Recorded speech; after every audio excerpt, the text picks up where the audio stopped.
Hey, it's Carol here, and I am coming to you from my kitchen. I just want to share a little bit about my journey. The treatment plan, spent most of last year in bed because of the pain, and back and forth to physical therapy, and just a lot of different treatments and medications and things. And so finally in February of this year, I had a spinal fusion surgery, and that was what I needed to have. So we tried to correct without surgery, and that just didn't happen. It wasn't correctable without surgery.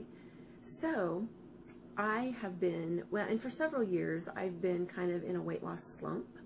I haven't really, I mean, I've gained about 20 pounds in 5 years, which isn't too bad. But I was having trouble taking it off. And so my husband, Carl, whom you'll meet, and most of you know him too, but you'll get a chance to know him better when we record a video together.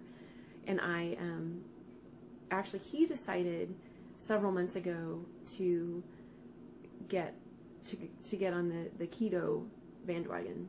He has struggled for years and years with his weight, and just got to a point where he lost a lot of weight, and he's kept it off, but he's plateaued for years now and hasn't taken it off.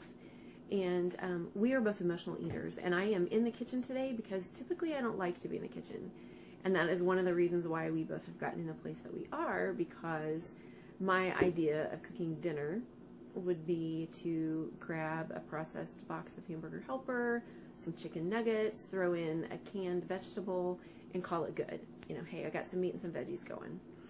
Anything I could do in 30 minutes or less. So lots of spaghetti, lots of pasta. You know, I would throw in a salad, but nothing healthy. Lots of processed food.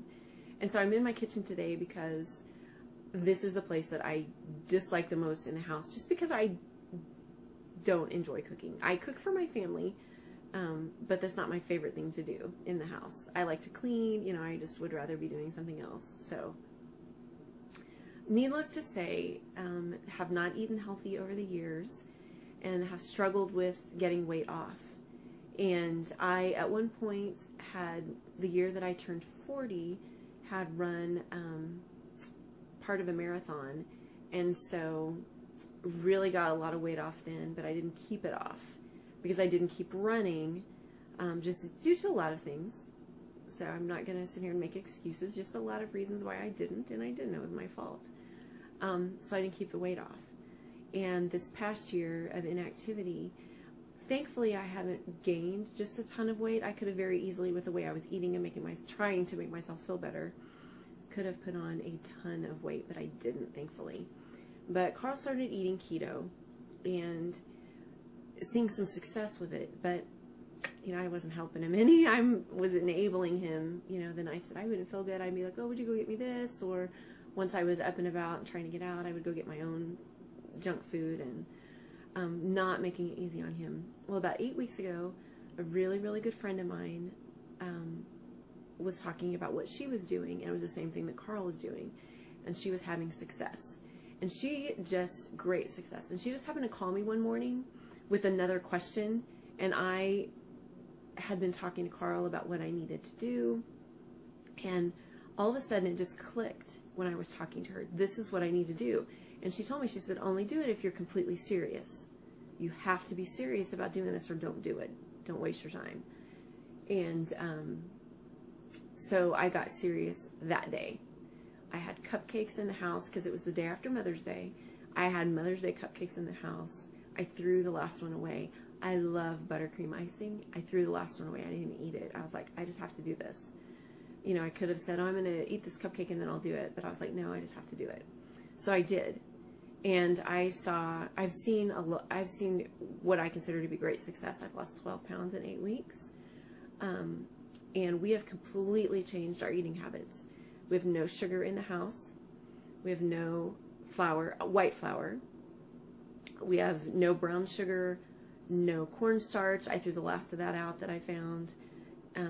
Cornmeal, all of it's gone.